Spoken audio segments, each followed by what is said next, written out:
And welcome to Stack Hunters. I'm Bradley Stalder. Tonight, I'll be drafting live, but doing a record with the deep end guys. So I'm recording this separately. This is going to be my own reactions. Shout out to Adam Krautwurst and shout out to Mike Shope of the deep end. Those guys are great. I've hung out with them a bunch at the Fantasy Football Expo. They're great out of Buffalo. Adam is a good friend. Mike as well. I'm honored that they would have invited me. And the Deep End Invitational happens each year. And this year it's hosted on the FFPC, but there's going to be some changes in how this is compared to other FFPC best ball drafts. So in this draft, it's a super flex, two other flex, 20, and we see off the board Holmes, Allen, Jackson, Kelsey, and Jefferson. I'm on the clock, and Herbert is still available. Burrow is still available. Lamar Jackson is not available. So I probably can go with some Chargers. I could go with some with Cincinnati. If I wanted Chase, I could go that way. Let's go with quarterback Justin Herbert. I think Herbert is going to be in position to be the quarterback one overall.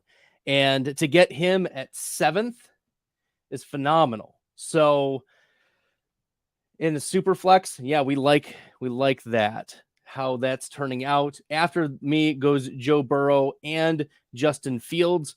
It's been 7 of the first 9 picks off the board are quarterbacks. Kelsey and Andrews. John Daigle selects Mark Andrews in the 110 overall. Now, Andrews is getting a lot of steam in the FFPC streets, and this is tight end premium.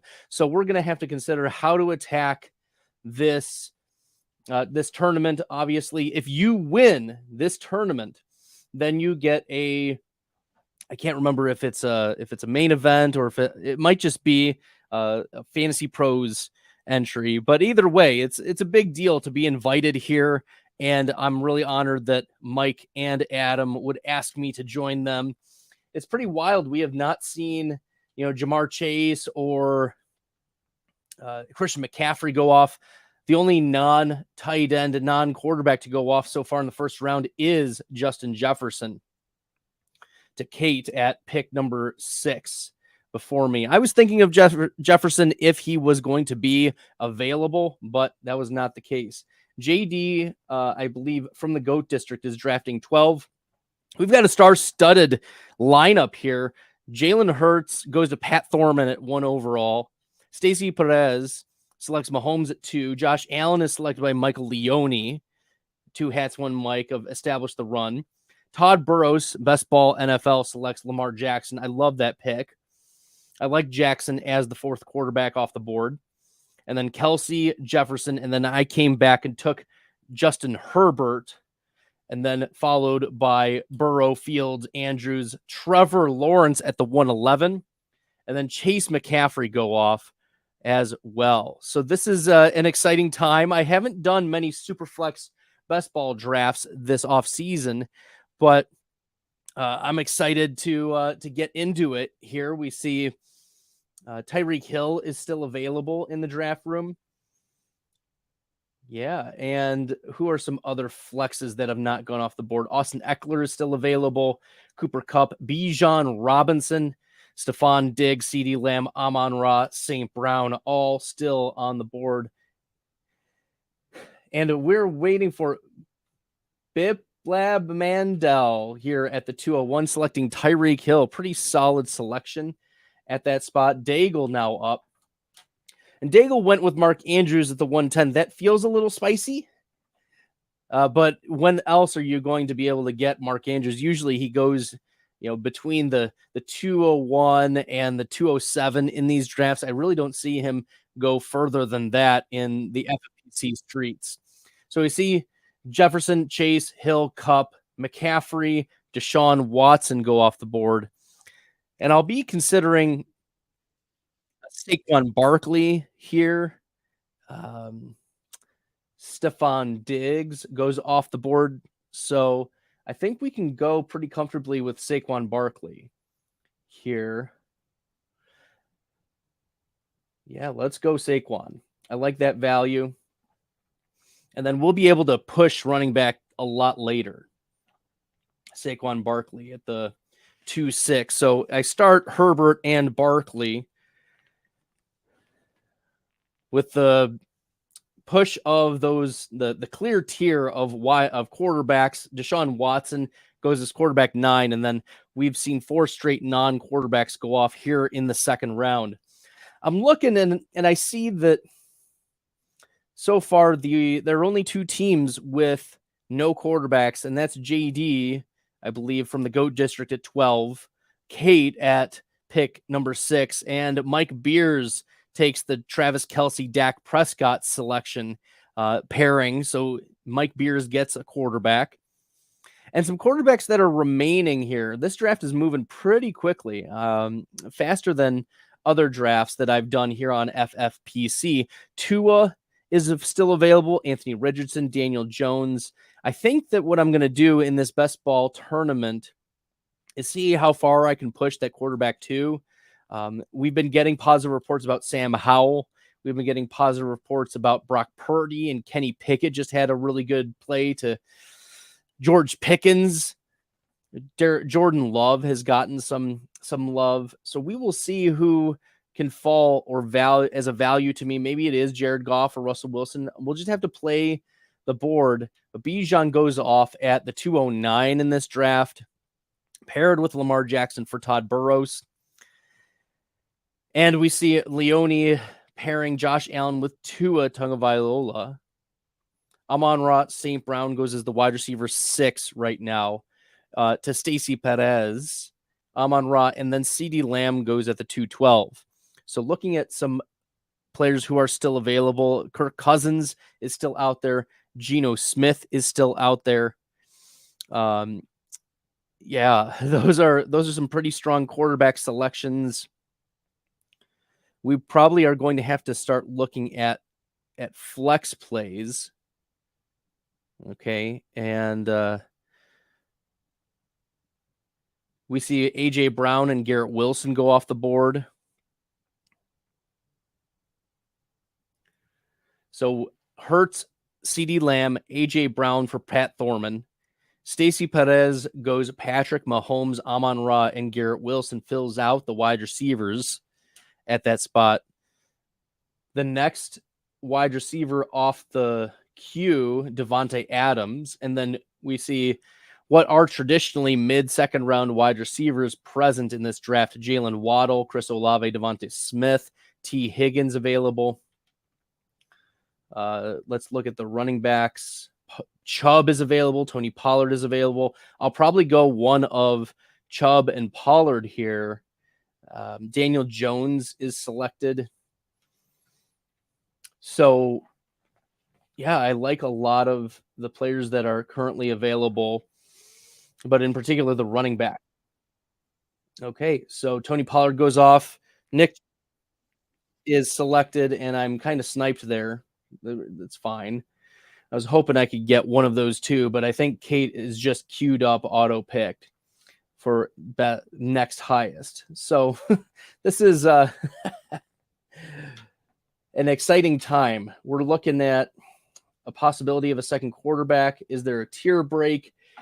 I think there clearly is a tier break with the quarterbacks. Looking at how they turn out in the rankings, like Kirk Cousins should be like a mid-pack quarterback too, but I don't know if I don't see significant tiers. I do like Derrick Henry. I think I'll go with Derrick Henry, the big dog himself. I didn't think that Henry would necessarily fall that far, but I liked Pollard and Chubb ahead of Derrick Henry. So we've got Herbert, Barkley, Henry, and pushing, I think, wide receiver at this spot would most likely allow me to get the Keenan Allen, Mike Williams picks. Those won't come up for a little bit now. We'll go around the turn, and Keenan Allen should be available to me to stack. And then Mike Williams as well. So that is very interesting. Although we'll see if any values fall. We've seen Waddle and Olave go off at these spots right after I went Justin Herbert and Saquon Barkley. So I feel like I've got some nice floor ceiling combinations with the running backs. I like how Justin Herbert could be one of the pass heaviest quarterbacks in the NFL. And I know Derrick Henry doesn't catch a ton of passes, but we did see him with career highs last year, and he has the highest yards per reception. It's very difficult to tackle Henry in the open field, and if Tennessee believes that they are competing, then Henry is going to be a player that I think is still the centerpiece of the Tennessee offense. So looking at the rest of the board, we still only have Kate, who does not have a quarterback so far, aside from JD, or Dan. I think it's Dan who's drafting for the GOAT District. I'll correct myself. At the 12 spot, Dan goes Darren Waller. At the 312, that's manufactured ADP influencing Dan. At the 312, you're taking Darren Waller, and now Anthony Richardson is your quarterback 1, quarterback 14 off the board. I don't hate that pick. This is best ball, so you want guys who will be able to have access to massive ceilings. And while Anthony Richardson does fit that build, we wonder, though, what the impact would be if Jonathan Taylor is, in fact, traded. There are rumblings and rumors about Taylor getting traded, but nothing imminent, nothing officially reported. So here we go. We are waiting on the clock for Biplab Mandal. 2 quarterbacks so far, Trevor Lawrence, Kirk Cousins. No stacking there with Tyreek Hill, but he did get Hill at the wide receiver 3. Jahmyr Gibbs goes as the running back 8. Wow, that is spicy. I like it. Jahmyr Gibbs as the running back 8. Wowzer. Okay. So let's see who is still available. Devonta Smith is off the board. Yeah, we see Garrett Wilson is off the board. DK Metcalf is still available, I believe. I mean, we could go with a DK Metcalf here. We could get the second quarterback if we wanted to. We could look at Calvin Ridley. Josh Jacobs is an interesting selection at this spot. Let's see. Keenan Allen. Wow, what a snipe. You got to be kidding me, Abib. Are you kidding me? He sniped me on Keenan Allen. My, oh my, that is something else. I was not happy with that. I thought Keenan would be able to come back around to me, but nevertheless, we're going to go with Deebo Samuel as the wide receiver 1 for this team, and we're going to push and see if Brock Purdy can come back around. Okay, so we're gonna get the queue set all up. Brock Purdy added to the queue. Yeah, we like that. Let's go and see if any other values fall, because I value Purdy as like a mid-pack quarterback too, and we've seen some pretty heavy quarterback drafting so far. We're up to 16 quarterbacks, and through less than 4 full rounds. There's a lot of flex value still available on the board. So I wonder if, Purdy will still be able to come back to me. Like, I like Christian Watson around the spot. Josh Jacobs is available. DK Metcalf is available. Actually, he just goes off the board.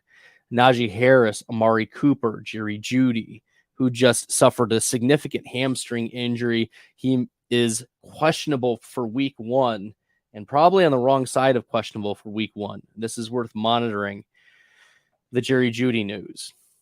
So we'll see if Jeudy can make his way back. But I wonder how far he falls in this draft. He was going, I don't know, behind Metcalf, probably around the DJ Moores of the world, the DeAndre Hopkins of the world. I wonder if Jerry Jeudy does fall a little bit to the Deontay Johnson area, the Chris Godwin area, the Christian Kirk area of the board. That's probably where I'm speculating Jerry Jeudy will fall at this time. We see Josh Jacobs go off at the 412, Jonathan Taylor at the 5-1. There's been a lot of concerns about Taylor, not just holding out, but also the ankle injury. A lot of medical guys have gotten on Twitter. A lot of the doctors have said that the surgery for Jonathan Taylor and him still being on the PUP as a result of that injury is concerning. And there's a high level of recurrence for ankle injuries for those types of injuries. So Jonathan Taylor has risk for just busting this year again because of that injury. So Pat Thorman leaning into some risk here with Jonathan Taylor, Josh Jacobs, A.J. Brown, C.D. Lamb, Jalen Hurts. He's got one of the best quarterbacks, Jalen Hurts. But some questions at running back. There really aren't questions at running back for me with Saquon, Derrick Henry. I'm going to consider how far we can push Brock Purdy. Purdy right now is... There are 4 or 5 quarterbacks ahead of Purdy in the queue, and I'm probably going to want to select Purdy at this spot because I don't want to miss out on Purdy. Okay. Well, let's see who was selected. Joe Mixon was auto-picked. Christian Watson goes off. That's frustrating, Todd. That is frustrating, but we're going to go with Brock Purdy to get the stack. We like stacks. We're stack hunters. We made it happen. Billy Muzio will be proud that Brock Purdy went as quarterback 18 to me to stack with Debo. That's going to be great. I'll probably get Brandon Ayuk on the way back. I don't believe Ayuk has gone off yet. Yeah, Ayuk is going to be available. I'll probably be able to get Mike Williams on the after the turn and then come back around to Brandon Ayuk. I think I'll be able to do that. That would look pretty good. That would feel pretty good to me. So I would be happy with that stack. Getting the Chargers and getting San Francisco. And I'm all set at running back. This is a multi-flex. And I think I'm going to have to push tight end as well again. We've seen 5 tight ends go off the board. Kittle just goes off the board right after Brock Purdy, so I was not going to get him. Abib snags him at the 5-8. Abib has been sniping me this whole dang time. He sniped me on Keenan Allen. He then snipes me on George Kittle. Abib, what are you doing, man? This is why I don't like drafting right next to elite players. It really frustrates me because Abib, is one of the best in the business when it comes to drafting, and he's won the I think it was the Fantasy Pros Championship 2 years in a row. That was wild. So this is an excellent high stakes fantasy football player. And George Kittle going at the 5-8, that hurts a little bit. Biplab Mandel goes Russell Wilson as his third quarterback and quarterback 20 off the board. Feels a little, and maybe he'll lean into a lot of the flexes later on, but I wouldn't invest that much draft capital in the quarterbacks. Although we're seeing some quarterbacks really get sucked off the board. Sam Howell at the 512. There's been a lot of positive reports about Sam Howell, that he is the guy in Washington, clearly the guy in Washington. And we don't want to miss out on the Howell train. He was a really strong prospect the first couple years at North Carolina. Then all of his quote unquote NFL ready teammates left. So Javonte Williams left. Who else was it? Michael Carter left. De'Ami Brown left. All of them declared for the NFL. They were all drafted. Michael Carter in the 4th round. Javonte, 2nd round to Denver. And then De'Ami Brown was a day 3 selection by Washington. So Howell is reunited with De'Ami Brown. And Dan goes Sam Howell, DeAndre Hopkins. We see DJ Moore go off the board at wide receiver 22. That feels early for DJ Moore. I know that there was this big play a couple weeks ago when I was at the Fantasy Football Expo and got to hang out with Adam and Mike and the guys from the deep end. And it was great hanging out. But we were able to see this DJ Moore play, and wow, what a fluke play. Just have to say, and I'm betting that Glenn Carrant at the 9 spot was kind of ticked. He probably wanted DJ Moore at that spot, but that's just how the draft goes sometimes, right? Well, we're looking here at who might still be available, and my boy Mike Williams is still hanging out there, but I also like Dallas Goedert. Yeah, I'm on the clock. Dallas Goedert is available. Mike Williams is available. Williams has been moving all around the formation for the Chargers, and he already has a double-digit touchdown season in his back pocket. He's had over 1,000 yards before. This is a former 1st-round pick, and I like Mike Williams to stack with Herbert, because if Herbert gets there, is going to probably be because of Mike Williams. So let's go big Mike Williams at that spot. Wide receiver 24. Love to see it. Kate is an auto pick here. And at the 6th hole, 4th running back, no quarterbacks. Unfortunately, someone has to pay the rake, and it looks like Kate is doing that for this team here. No quarterbacks in the super flex through the first 6 rounds. That might be tough to recover from, almost impossible to recover from. So we see going off the board, Travis Etienne, Kyler Murray, Dameon Pierce. And Pierce has been getting some push up boards because he's been getting the long down and distance. He's been getting some 3rd down work in the preseason.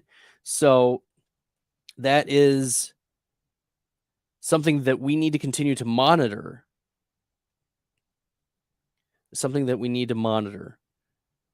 Because if we are too low on Dameon Pierce, then we're getting so much value here. Dameon Pierce, RB16, Todd Burrow's just gobbling up value. I mean, Daniel Jones, value. TJ Hawkinson at the 4.9. Yeah, that's value. So shout out to Todd Burrows, because he's been just churning value right now. With Bijan goes as RB4. Sometimes we've seen Bijan go as early as the running back 1 overall. So for him to get him at running back 4, I think Todd is having one of the best drafts so far. I like his build. Looking at the rest of the teams, Leone has a strong team. I think Devontae Adams, DK Metcalf, Chris Godwin will work out well. Breece Hall at the 5-3. At the running back 12 is a little spicy, but it fell off pretty significantly after Breece Hall, and I think that's the right tier to be putting Breece Hall ahead of Najee Harris, ahead of Travis Etienne, and I think ahead of Dameon Pierce, even though I think we can move Pierce up ahead of Najee Harris. I would like to, if Dameon Pierce gets 3rd down work, we're talking ahead of Jonathan Taylor even, given that Taylor is probably injured and may not play very much this season. Oh, we can't get Brandon Ayuk to come back to me. That's frustrating. Come on, Stacy. Oh, that's terrible. Come on. Boo. Okay, so we got to pivot a little bit. This is also, not necessarily your traditional like large tournament where we need to concentrate on winning week 17. We just need the best players on this team, frankly. You do want to have the best players on your team while you're drafting your best ball, but you also have to think how these teams are going to compete overall, what type of a team, what is it built for? And my team so far is built for spike weeks. I mean, we've got arguably two of the best running backs in the NFL. We've got an MVP candidate prospect in Justin Herbert, Deebo Samuel and Mike Williams, spike week guys. And now we've got some decisions to make. Do we want to go with a third quarterback? Let's look at the third quarterbacks available. We got Stafford. We got Bryce Young. I feel like it's a hefty drop off if we don't go Stafford here. But yeah, there are some players we have to like, wide receivers. There's also a ton of running backs. So I think at quarterback, it'll fall off pretty significantly if we don't go Matthew Stafford and then we're all set at quarterback. Yeah, I think we're going to be all set with quarterback at that spot. And there are 3 other teams that have 3 quarterbacks. I'm not willing to mess around. Like, I'm going to want that filled. And looking at the rosters, right, Herbert has bye week 5, Purdy has bye week 9, Stafford has bye week 10. So I will have at least 2 quarterbacks going every week. And then aside from by weeks 5, 9, and 10, I'll have 2 going. So that is a good thing. There's a lot of value still left on the board from the flex perspective. So we're going to look at all. Terry McLaurin is still available. He's questionable for week 1. Javonte Williams is out there. J.K. Dobbins is out there. As I said, a lot of wide receivers. Pickens, Mike Evans is available. Jackson Smith and Jigba is questionable for week 1 with the wrist injury.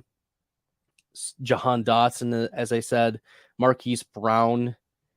There was a trade of Josh Dobbs to the Arizona Cardinals for a 5th round pick and the 7th in return. So the Arizona Cardinals might be a little worried about their quarterback situation, and which is why I'm staying away from Hollywood Brown in most drafts right now. We've gotten more information, and while we like that Hollywood typically commands a 25+% target share, we have to be worried overall about what Arizona can do from a touchdown scoring perspective. Like, I'm not convinced that Arizona can get more than about 20 points in a game, and that's going to limit the upside, the spike week potential of the Marquise Hollywood Browns of the world. And I think I'm moving a little off of James Conner given this situation as well. We like Conner's volume. We like his involvement in the passing game. It's not clear that Keontae Ingram is the number 2.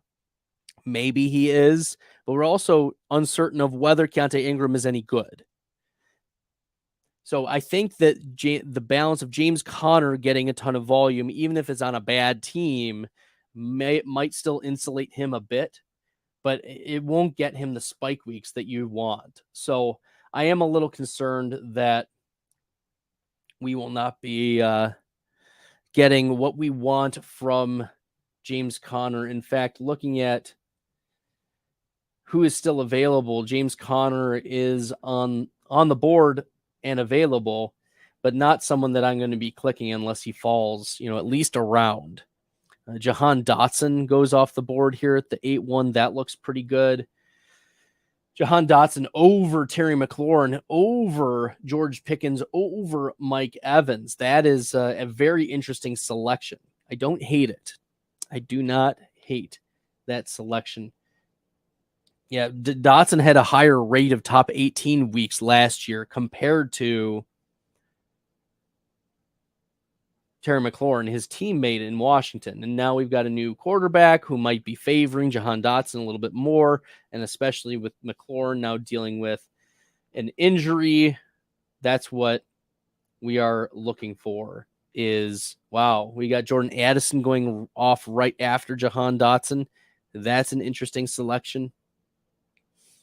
Terry McLaurin goes off. We see a run of wide receivers. Everyone is avoiding the Javonte Williams, Alexander Madison, Dobbins, Sanders, Akers, Kamara, Connor tier of running backs.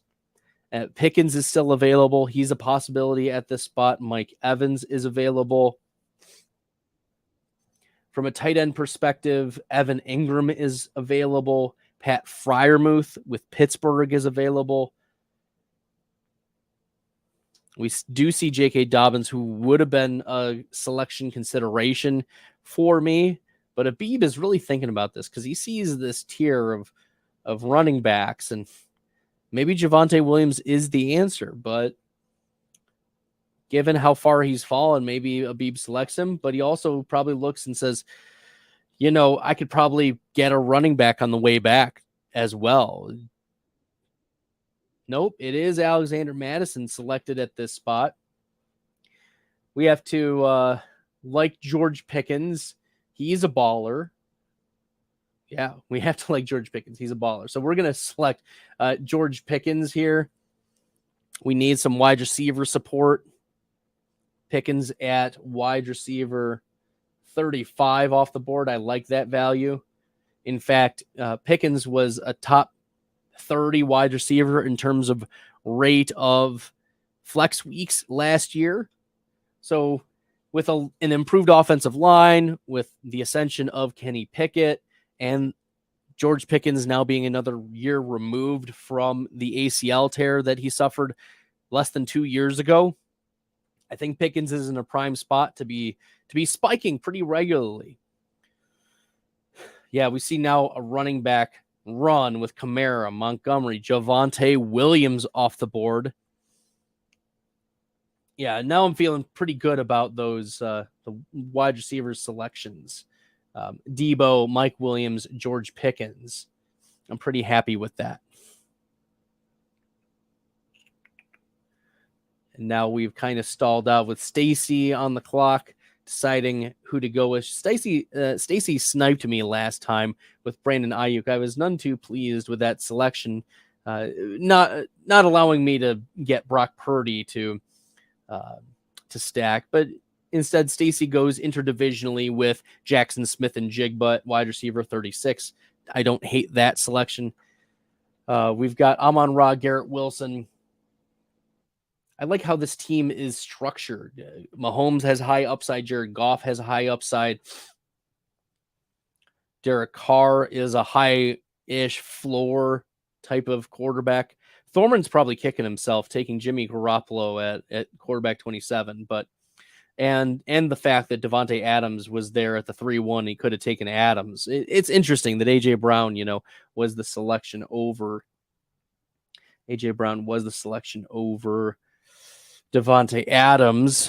I think I still would prefer to have Adams just based on the target share and how elite of a talent he is. Problem with Philadelphia is that you have Devonta Smith, who commands 20% of targets. You have Dallas Goedert, who commands 20% of targets. And A.J. Brown also has to eat. Oh, and you add in DeAndre Swift and the sprinkling of other pass-catching options. Yeah, I don't know how I feel about that. So we are considering, Mike Evans in this spot, maybe Pat Freiermuth with the Pittsburgh correlation. I also like Gabe Davis at this spot at like the wide receiver 36 or so. And as you can tell, I haven't taken a running back since rounds 2 and 3. Yeah, Michael Pittman going off. That's pretty good.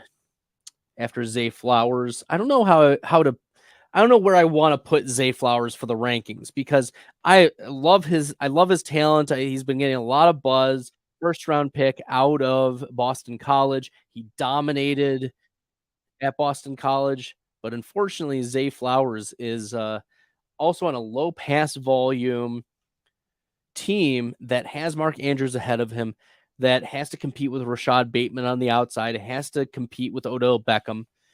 So we're looking, and I could take Swift, I could take Freiermuth, I could take Gabe Davis. A lot of people love Swift that I know are coming up. But also there's the Buffalo consideration. I need some wide receiver support and spike weeks here. So let's go with Gabe Davis. We want some Gabe Davis love. At wide receiver 41, it's pretty easy for him to outperform that. So I'm happy with taking Gabe Davis at that spot. We've got Debo, we got Mike Williams, Pickens, Gabe Davis. Yeah, we're going some best players available, and I think that Gabe Davis should be, over Mike Evans, over Michael Pittman, over Zay Flowers, over Hollywood Brown. I think he's about a round too late in this draft. So I'm happy with this value. And then right after is James Conner at running back 27. That's fine value for Abib. That's okay. It's funny, though, that Abib, he decided to not take Alexander. He took Alexander Madison. I took George Pickens when he, in fact, had Kenny Pickett. He could have had a stack, but he moved away from that. Instead, focus on getting some running back values, James Conner, James Cook, Alexander Madison, etc. I don't mind Kenny Pickett as a quarterback too. He went off the board here at quarterback 22.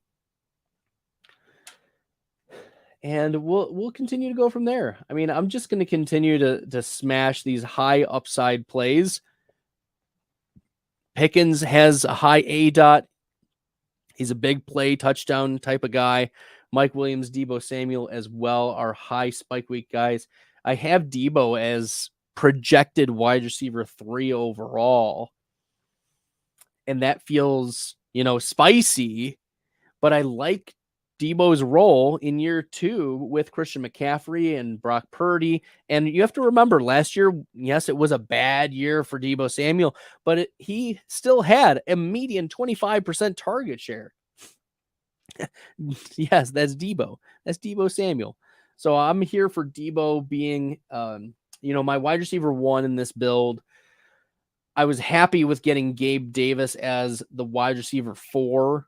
I think he should be more of a wide receiver 3, or even he could be a wide receiver 2 in best ball. I could see him outperforming Cortland Sutton, who went, 2.5 rounds ahead of Gabe Davis. Yeah. So I'm happy with, or about 2 rounds ahead of Gabe Davis. I'm here for Gabe Davis redemption season, wide receiver 41 overall. Freiermuth may make his way back around to me. That would be excellent. I would love that. Treylon Burks goes off the board at wide receiver 42.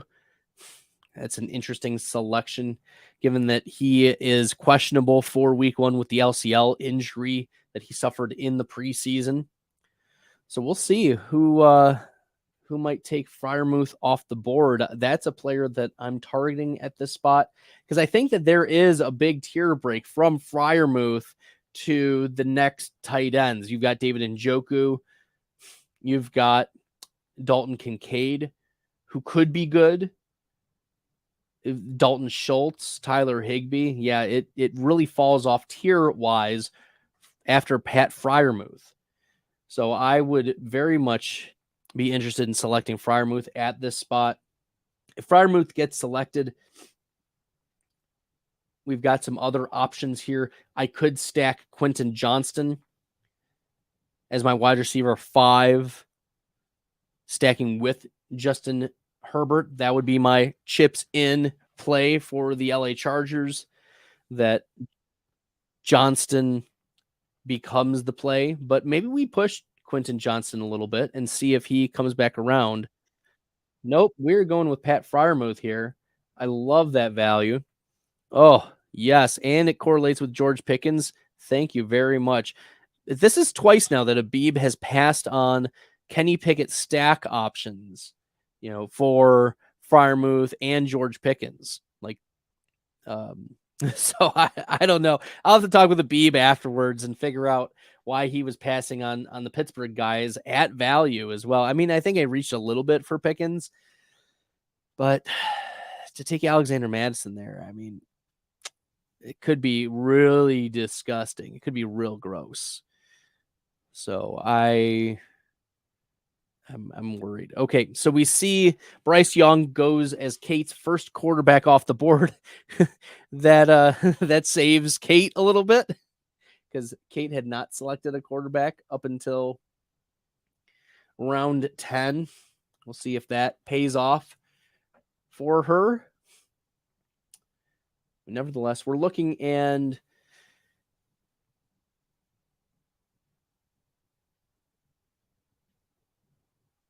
8 teams have 3 quarterbacks. 8 teams have 3 quarterbacks. So I'm happy I got the 3 that I have with Stafford, Brock Purdy, and Justin Herbert.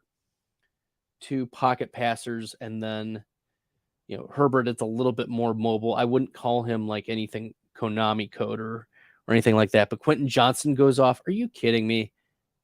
Man, oh man. I keep getting turned. You snipe at the turn. But oh well, I decided to go with Fryermuth, who was the bigger value over the stack. I mean, I've got Stafford and I've got Purdy. So there's no San Francisco really. There's no LA Rams aside from Higbee. So maybe we go double tap tight end. Maybe that's a move now that I've gone with Stafford. We can go Stafford and Higbee. But the stacks, we're stack hunting, right? David Njoku goes off the board. Yes, yes, yes. Don't get any ideas. We've got Samaje Perine off the board as well.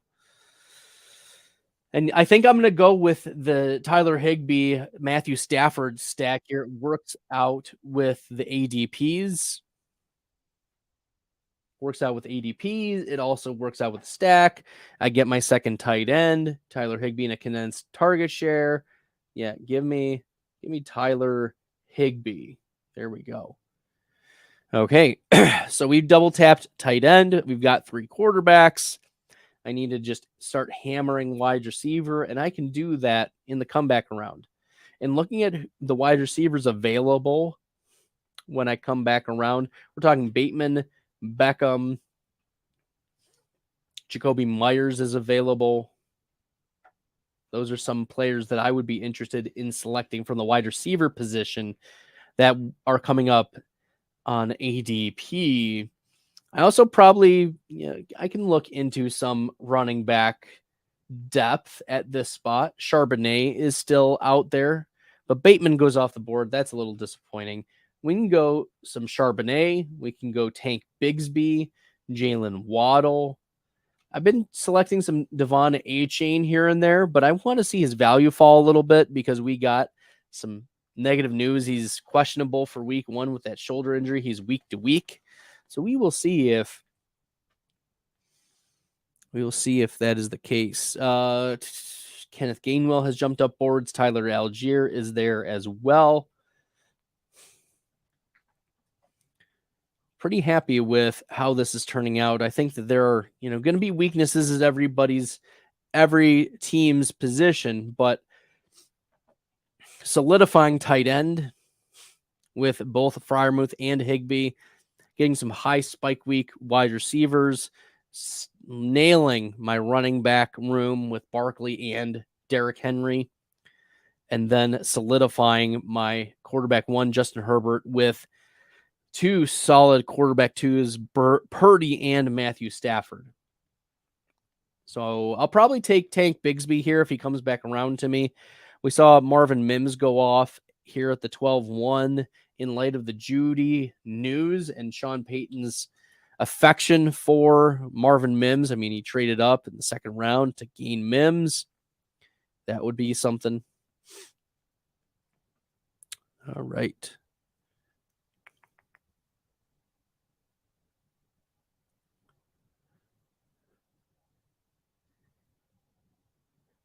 All right. Jerick McKinnon goes off the board.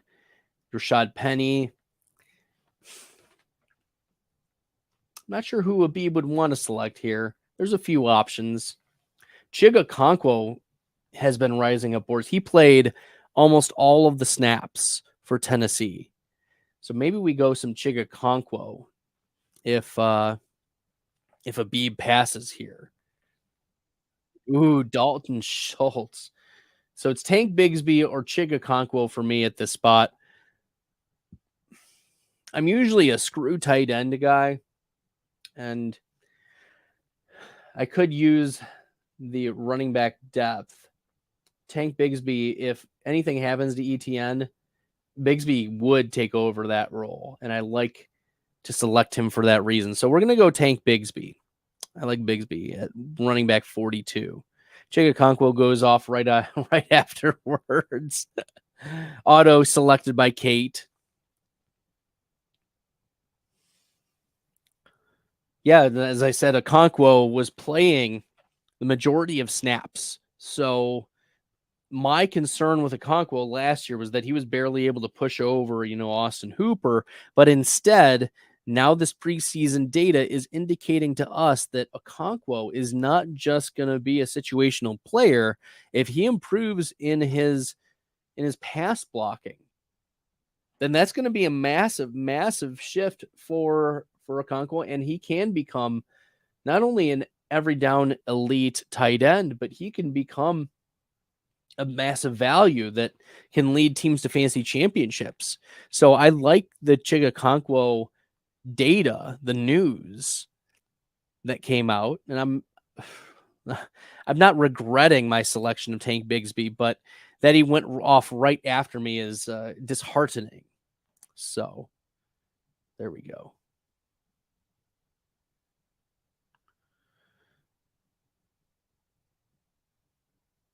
Okay, very good.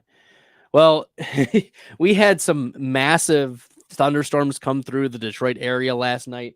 It was so bad, in fact, that my daughters, it didn't even have school. The school's power could not come back on, given the location of the school. And so we're at least at a 1 hour delay tomorrow for my daughter's school. So we'll be monitoring that. But it was pretty wild. I woke up at 3 a.m. like in a whole frenzy because I saw lights outside. I thought there were sirens because one of my neighbors last week ended up having to go to the hospital at like 3 or 4 in the morning. And I went to the bathroom and I saw like lights. They don't have the sirens at that time, but they do have the lights. So I thought, hey, like, what is going on here? And so I started to freak out a little bit. Like, is he or she okay? Across the street, and it wasn't, sirens, or it wasn't an ambulance or anything. It was that there was just heat lightning everywhere and a big storm, and so that's what took out the power. And it was 92 degrees here in the Detroit area today, so very hot, very muggy. Yeah, and so that was the deal. But here we are back in the start of the 13th round. This draft has gone a lot faster than what other drafts have gone in the past. We can go with beefing up this running back room, whether it's Algier or Mostert, Roshan Johnson, who seemingly has been firmly promoted into the RB2 role. All right, I am on the clock, and oh man, I'm surprised that Todd did not go with Tyjae Spears here, but Tyjae Spears does handcuff, and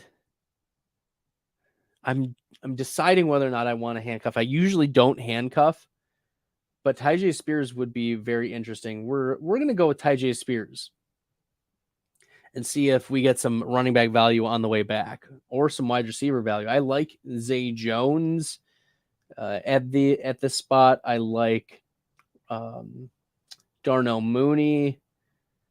Chuba Hubbard could be a nice value. Jaden Reed, of course.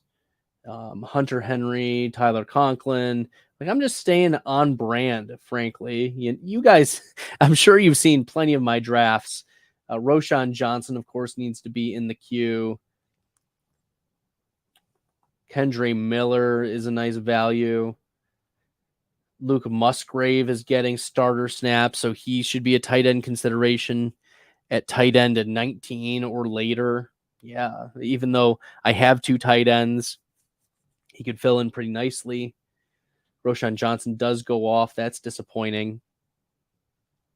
It's only start 2 wide receivers, and I know that 2 from Pickens, Davis, Samuel, and Williams, yeah, they're probably going to hit.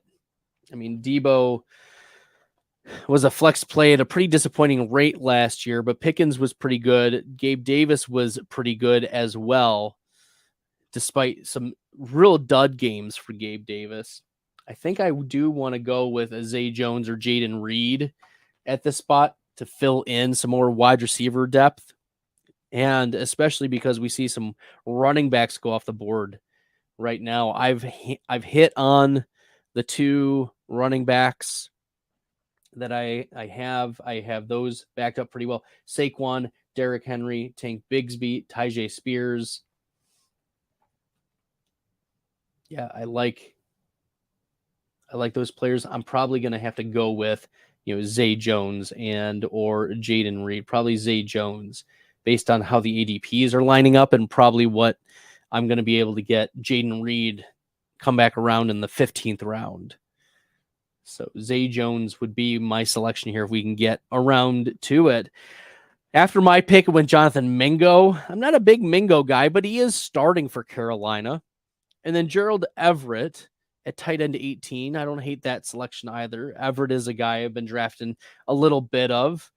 He would have stacked nicely with Justin Herbert, but oh well. But Zay Jones goes off the board. Goodness gracious, Dan. Come on now. I'm getting sniped everywhere.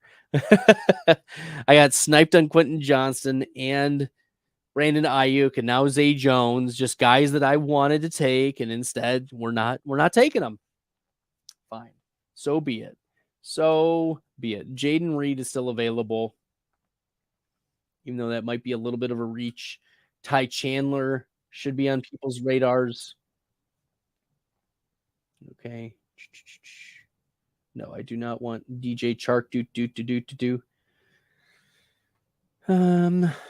Raheem Mostert's fallen a lot. Yeah.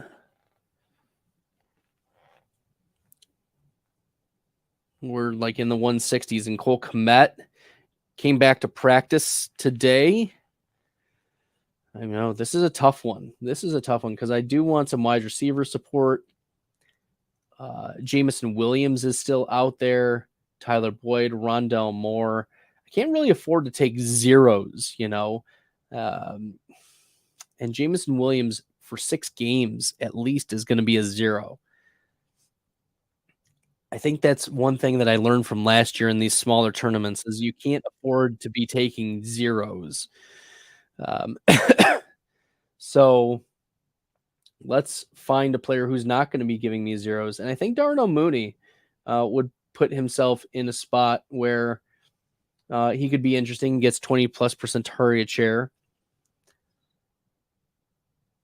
And he's back to full health. Tyler Boyd has gotten worse, so I'm probably going to move away from him. Drafting Darnell Mooney might be interesting, but also, yeah, let's go with Mooney. I was thinking Rondell Moore, but with the fire sale that is Arizona, Rondell Moore would need time to acclimate. And as I said, I don't want to take like zeros. And I could see Rondell Moore getting traded from Arizona, given the 3 trades that already happened today for the Cardinals to start loading up on draft capital for 2024. So, yeah, we pushed Rondell Moore and he got taken a couple spots after me. That's fine. Oh, we've got a non-auto pick, Adam Thielen, pick 14. Welcome to the draft, Kate. Anyways, we can give her some crud, for auto drafting for the first 13 rounds. But there are a lot of players still in my queue right now. Jaden Reed is there. Tyler Conklin, Hunter Henry, Jameson Williams, Kendre Miller, Luke Musgrave, Ty Chandler is they're all available in my queue. KJ Osborne should be a consideration.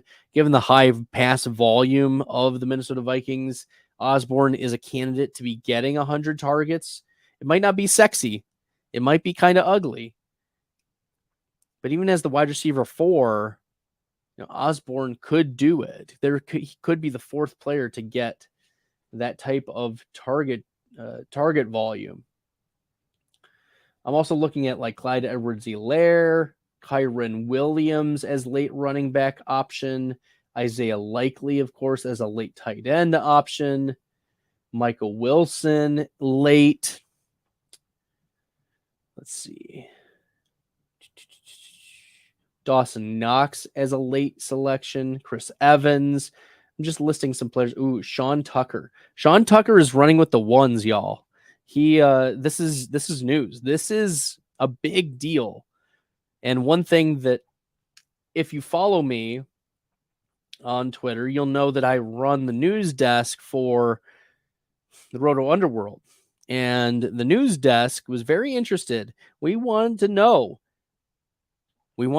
is it news or noise that Sean Tucker is running with the ones? And that is news, peeps. We have not heard Sean Tucker running with the ones yet. So for him to be in that position, yeah, I'm super stoked to be putting him in the queue, Sean Tucker in the queue. If we want some late round considerations, we could go with Josh Palmer, of course. We could go with Puka Nacua to stack with Stafford, right? I think Nacua is good. Josh Downs, I like his talent. That's a player that I'm warming back up to after being cold on him for a bit. I was very hot on Josh Downs in the pre-draft process, and then he fell to the 3rd round to Indy, and now there's questions about how good the Colts are going to be offensively with Jonathan Taylor. So Josh Downs has been somebody that I'd cooled on until you get him in the last round of your drafts. You take some shots. So heck, Cole Kmet is still there. I might take some Cole Kmet and just do some Chicago correlation at this point. If we're going to be pushing Cole Kmet to, tight end 21, that's a little much.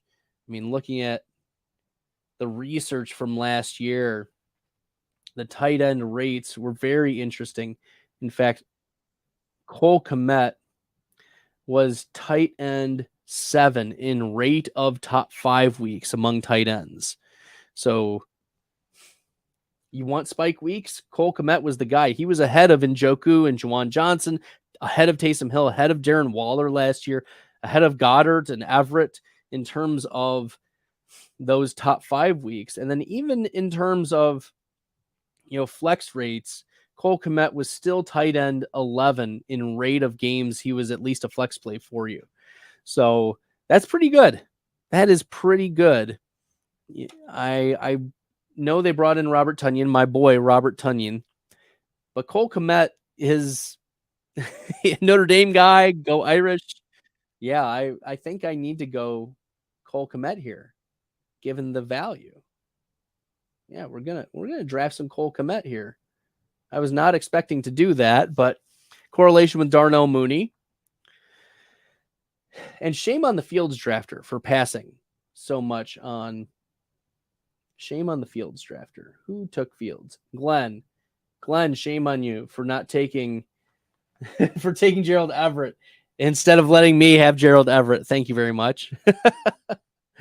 All right. So this has been a very interesting draft so far.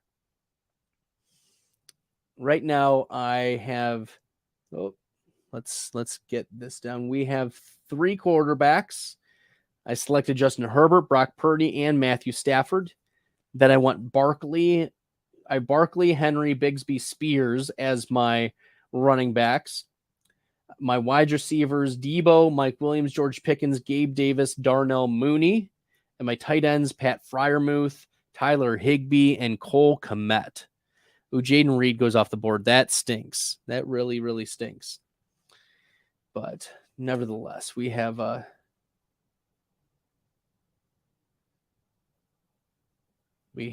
some values out there.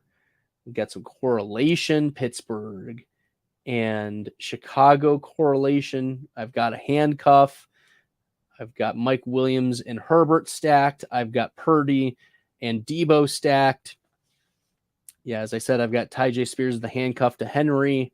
Bigsby is the off cuff to Travis Etienne. And then Barkley went 206 overall in this draft. Yeah, this is great. This is great. Since we're on the FFPC, I do want to take a moment and shout out FFPC, of course. Use the promo code Underworld. I also want to give a shout out to the Deep End, Mike Shope and Adam Krautwurst. Thank you for the invite to this draft. It was awesome. And then, of course, I want to thank Matt Kelly for the opportunity to be drafting on here. We've got an amazing team working at Player Profiler. I want to thank him for the opportunity not only to do Stack Hunters, but also to run the news desk. And we also have a kick butt draft kit that's out. So, guys, make sure in the next couple weeks, y'all are checking out the draft kit. Let's hear more about it here. Hey, it's the Podfather. I have great news. The 2023 draft kit is live. It is world famous. Why? Because it is the best resource for winning fantasy football championships that exists. There are rankings and cheat sheets for every format you can imagine. We have projections both at the team level and the player level. And wherever you are, you can click on a player, open them up, and see in-depth written analysis about what to expect in fantasy football from that player this year. And then you can click on the team, and you can get even more in-depth analysis, all the drivers of fantasy production, both in a positive and negative direction for that team, including a signature trend. And the graphics are incredible. So these team insights, they give you the team-level projections, the vacated targets, the vacated areas, and that one dynamic for each team that you need to know when making decisions on draft day. And we added a bunch of features. I mean, individual cheat sheets for Theo and Billy and Dario. So you could take your favorite analyst and download their personal draft cheat sheet. And then in the commissioners section, also brand new this year, Memphis Young lays out everything you need to know to manage a league, do's, don'ts, tips, and what the more innovative fantasy commissioners are doing this year. That's presented by Trophy Smack. The whole package is presented by the Fantasy Football Players Championship, the FFPC, Ray Garvin, Derek Brown, the best minds in the industry contributing analysis. It's certainly not the most inexpensive draft kit on the market, but it is the best. Playerprofiler.com/draft kit. Playerprofiler.com/draft kit. Go get it. That's right. Go get the draft kit today. There's no time like the present to select the draft kit. And right now we're looking at Jameson Williams has fallen so far. The hate is ridiculous. We're mid round 16. He's not going to come back around in the 17th. Yeah, no, we're going to take some JMO and beef up our wide receiver room. Oh my gosh. I can't believe this has happened. We got Debo, Mike Williams, George Pickens, Gabe Davis, Darnell Mooney, Jameson Williams. Let's go, baby. Got high upside plays. There's no way he was going to go that late. No way. I wasn't going to allow it to happen. As much as the hatred for Jameson Williams might exist, getting him in the 16th round. I know I talked about don't take zeros, but sheesh, this is way too late for, the opportunity cost is offsetting at this point, for JMO. So yeah, I couldn't pass it up. Like, could you? I couldn't pass it up. So nevertheless, we've got a few more wide receivers. We got 4 more rounds in this draft. Right now, as I said, I've got 3 quarterbacks. I've got 4 running backs.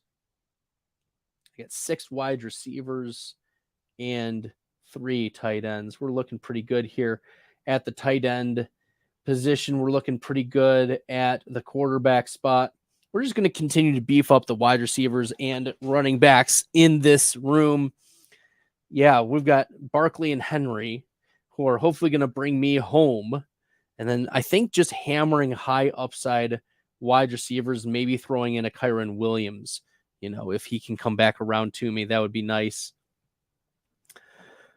Let's look at some wide receiver prospects that are still out there. Isaiah Hodgins is out there. Alec Pierce has a high ADOT and could take a second-year leap. I'm not super optimistic about Alec Pierce, but he could be a thing. Michael Wilson is already getting run with the ones. Sean Tucker is still hanging out there at the running back position. But let's focus on wide receivers. Chase Claypool is out there. He could be a correlative piece with Darnell Mooney and Cole Kmet. We've seen a bit of tight end runs. I'm happy that I'm not picking at the bottom of the barrel. I got a nice value on Cole Kmet. Allen Robinson might be a nice correlative piece with Pickens and Pat Freiermuth. Yeah, let's see. I like Deontay Harty's upside. De'Ami Brown's upside.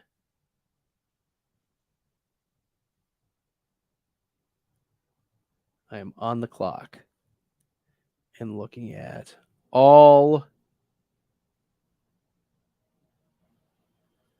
about 40 seconds. Kyron Williams is getting run as the running back 2. I think he'll be the last running back that I select, and he will stack with Stafford and correlate with Tyler Higbee. So Kyron Williams gets a spot there. He's like Theo Riddick. Like, that was our player profiler comp for him, was Theo Riddick. And Kyron Williams, pass catching back out of Notre Dame, was able to handle about 200 carries and about 900, almost 1,000 rushing yards during 2 starting seasons at Notre Dame. So Kyron Williams at running back 62. I hadn't drafted a lot of him this year because I felt hurt by him last year. How could you do this to me, Kyron Williams? How could you do it? But it's time that we clearly understand that he's going to be the running back 2. It's not going to be Zach Evans. Evans is not good at football, or at least not as good as Kyron Williams. And Cam Akers is clearly entrenched as the first and second down back. But Williams, if he gets 7 carries and 5 targets, we're talking about someone who's going to be at least interesting for fantasy. At least an interesting option on a team that's probably going to be one of the worst defenses in the NFL. Arizona is rivaling them right now. But we'll see if the LA Rams can get into shootouts, and Kyron Williams is on the field a lot more than what people think, given how they are going to be playing from behind. And maybe Stafford has to throw a little bit as well. Oh, man. I do like the Sean Tucker news. He could be really nice late, but I need to focus on wide receivers, Bradley. Looking at who could be a starting wide receiver, and like the wide receiver 2 on the team, Darius Slayton is still available with high spike weeks. A high floor guy is Sterling Shepard. Calvin Austin might have some spike weeks in him. Mecole Hardman, definitely, with the retirement news of Corey Davis. I like the Mecole Hardman pick, or at least queuing him up. Yeah, I'm just scrolling through and seeing if there are any others that stick out. Kyle Phillips might be a nice PPR guy, although he's dealing with an injury right now and is questionable for week 1, is my understanding. John Mechie reportedly has been disappointing in camp. So that's not good. I think we go with Mecole Hardman. Let me check some bye weeks. We have 2 on 9, 2 on 13, 5 and 6. So Hardman at 7 would be good. Because we don't have... Oh, Sean Tucker. Wow. Thanks, Abib. Sniped me multiple times in this draft. We're going to go Mecole Hardman here. Get some high upside spike weeks from Hardman. I mean, last year, let's look at the wide receiver data for Mecole Hardman. Hardman, 4.5% of the time, he was a top 5 wide receiver. 5.1% of the time was between top 5 and top 10. And so his 9.6% rate of being at least a top 10 wide receiver was 28th among all wide receivers last year. And I know he's on a new offense, but Aaron Rodgers can still throw the ball. He's still pretty good quarterback. So if Hardman gets some spike weeks, that's all we need from Mecole Hardman is a couple spike weeks. And heck, even at the beginning of the year would be very, very nice. So Mecole Hardman as a selection here. Yeah. that was a nice spike week pick by Bradley here. I'm happy with that one. Yeah, Hardman had a higher rate of top 10 weeks than Keenan Allen, Brandon Ayuk, Michael Pittman, Devontae Parker, Juju, Chris Godwin, Hollywood Brown, Jacoby Myers, even Chris Olave, higher than Terry McLaurin last year, higher than Rondell Moore, Drake London, higher than Curtis Samuel or Jahan Dotson or George Pickens even. So this is a player, because of his athletic profile, we need to be drafting a lot of Mecole Hardman and best ball. That's it. So we got some spike week candidates on this team. I like getting Hardman. Maybe we'll throw in some Claypool, but maybe we won't go with the correlation given that Kmet and Mooney are already my two selections here. And we probably won't go with Allen Robinson either, nor Calvin Austin. We should be considering Darius Slayton. Slayton is an interesting play because last year, Darius Slayton had a 10% rate of, 10% flex rate, which was higher than Michael Gallup. It was higher than Kadarius Toney, higher than Alec Pierce or Deontay Johnson, just to name a few, higher than Darnell Mooney himself.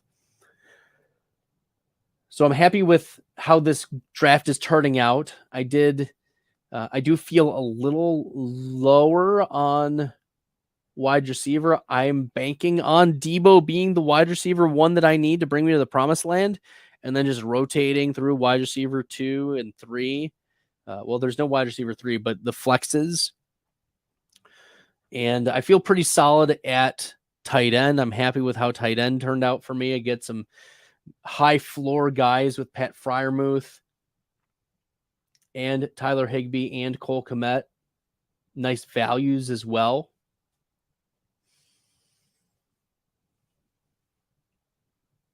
Let's see if I'm going to look at all players now and see if there's any obvious values just hanging out in the Q streets. I don't see anything too obvious. I mean, Dwayne McBride, obviously. I'm staying on brand. Deontay Harty, that's a player that I really like. He is reportedly leading the Bills slot position, but that might go away if Dalton Kincaid is a thing. Although if people are saying, "Oh, rookie tight ends, they're never a thing," well, then Deontay Harty's going to be on the field a lot more than what people think. And Harty was one of the top 13 wide receivers in yards per route run a couple years ago. It was Harty, Diggs, and Gabe Davis all in like the top 15 or so in yards per route run, all now on the same team. Josh Allen will be thrown to them. And they paid Harty a lot of money. And they let Isaiah McKenzie go because they wanted Deontay Harty. Justin Ross was an auto pick. So Deontay Harty, I think, will be the selection. Good offense, great speed, yards per route run was nice.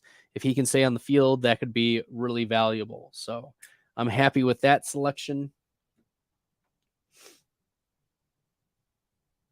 Yeah, we are just throwing darts at some wide receivers here. We got Debo, Mike Williams, Pickens, Gabe Davis, Darnell Mooney, Jameson Williams, Mecole Hardman, Deontay Harty, Pat Freiermuth, Higbee, Kmet at tight end, at running back Saquon and Derrick Henry, and then the backups are Tank Bigsby, Tyjae Spears, Kyron Williams, And my quarterbacks are looking pretty good. We got Herbert, Purdy, and Matthew Stafford. So I'm happy with the draft here. We've got one more selection to go. And let me look at who are some players that maybe won't be drafted or undervalued. Gage is out for the year, unfortunately. Devontae Parker already went off the board. Those are some players that had spike weeks in the past that we probably shouldn't be ignoring. Marquise Goodwin is dealing with a heart issue. That's what limited him. Is limiting him this off season. Yeah, Mike Williams was top 15 last year in rate of top 10 weeks. So I like him. Debo was disappointing last year, but I think he will bounce back. Puka Nacua goes off. Come on, guys, you're sniping me again. Jeez Louise. I had Nacua set up in my board. I like Nacua. Maybe we'll go Josh Palmer, last round selection, to stack with Justin Herbert. That's a possibility. That is a possibility. Maybe Renfro. What's going on with Renfro? I haven't seen the news update about him. I don't know.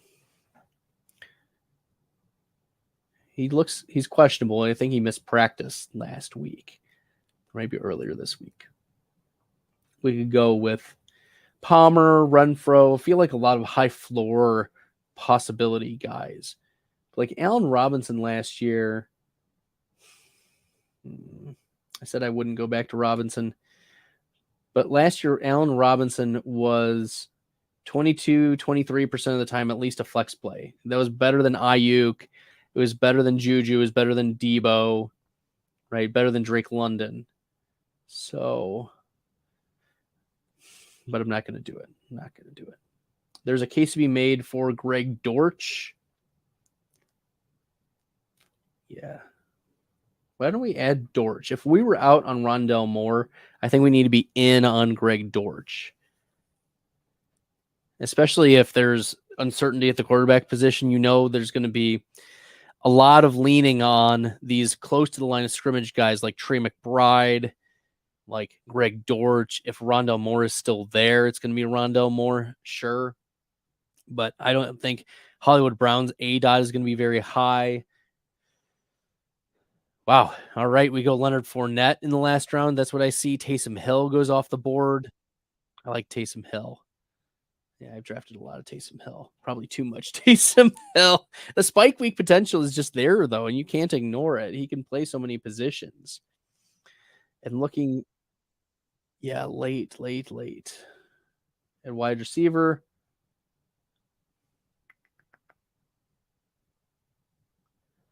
Greg Dortch is probably going to be the selection. I'm just going to give one more look through. See if there's any other players that I might be interested in. No, I think we are going to go with Greg Dortch. All right. That was pretty easy. Zach Ertz is auto-picked. This is like a record draft, let me tell you. I don't think I've ever done a 20-round FFPC draft this fast in less than 80 minutes. Usually, the last time I did one, it took almost 2 hours. So for less than 80 minutes on an FFPC draft, this was pretty nice. So the final roster looks Herbert, Purdy, Stafford, Barkley, Henry, Bigsby, Spears, Kyron Williams, Debo, Samuel, Mike Williams, Pickens, George Pickens, Gabe Davis, Darnell Mooney, Jameson Williams, Mecole Hardman, Deontay Harty, Greg Dortch, and then at tight end, Freiermuth, Higbee, and Cole Kmet. And looking at the draft board, just to recap it again, I started with Justin Herbert. Saquon Barkley was the next pick in round 2 at the 2-6. Derrick Henry was there for me. I wish that I had gotten Tony Pollard or Nick Chubb, but no dice. Debo Samuel is a player that I'm very, very high on, and I wanted to stack with Purdy. I knew that Purdy would probably have to be coming back around in round 5. I didn't think that he would be coming back around in round 6. So getting Debo intentionally at that spot was worked out well because I did get Purdy. And then I was able to come around and get Mike Williams, but I was sniped on Keenan Allen, which I think is why I pivoted and created a new stack. Then we went with Stafford because I felt there was a significant tier drop. I mean, it's Stafford and then Tannehill was an auto pick at that spot. And then the next drafted quarterback was Jimmy Garoppolo, a quarterback 27. So it was clear that Stafford was a tier break for the quarterbacks. And then I just hammered wide receiver for the next couple picks, George Pickens and Gabe Davis, both players who have high upside, high touchdown possibility. They have spike week potential. I mean, talk about Gabe Davis, even last year with a disappointing year, right? Gabe Davis was wide receiver 35 in terms of rate of being a flex for your lineups. And he had a 4.8% top 5 rate and a 10.3% total, like top 10 rate. So Gabe Davis, wide receiver 26 in rate of top 10 weeks. I'm happy with that as a back end wide receiver 2, high end wide receiver 3, getting him at wide receiver 41. And then I took Freiermuth. I felt like he was a value there at tight end 10, a tier break over the other tight ends. I mean, I don't know why Laporta was taken that early. I prefer Freiermuth over Laporta. And then Higbee at tight end 13 was not only a good, appropriate value, but also stacked with Matthew Stafford.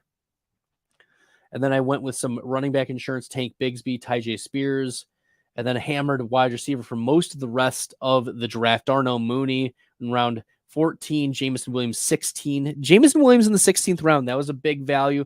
Same thing with when Cole Kmet was a big value, round 15, 15.7. Overall at tight end 21. And then Kyron Williams was a stack, but also a little bit of running back insurance, running back 62. Mecole Hardman, Deontay Hardy, and Greg Dortch to round out the draft. Well, y'all, this was a lot of fun drafting. I hope you enjoyed my thought process, my analysis, my tilting when I got sniped, everything like that. It was a lot of fun. And until next time, everyone, good luck in the best ball streets.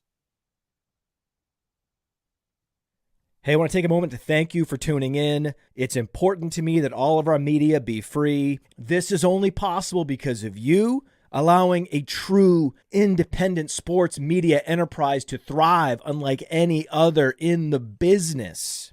So please subscribe to the All In Package to continue to make all of this possible, to ensure that all of our stats, information, data, content is available to you, especially you, the people that get the site and get the show.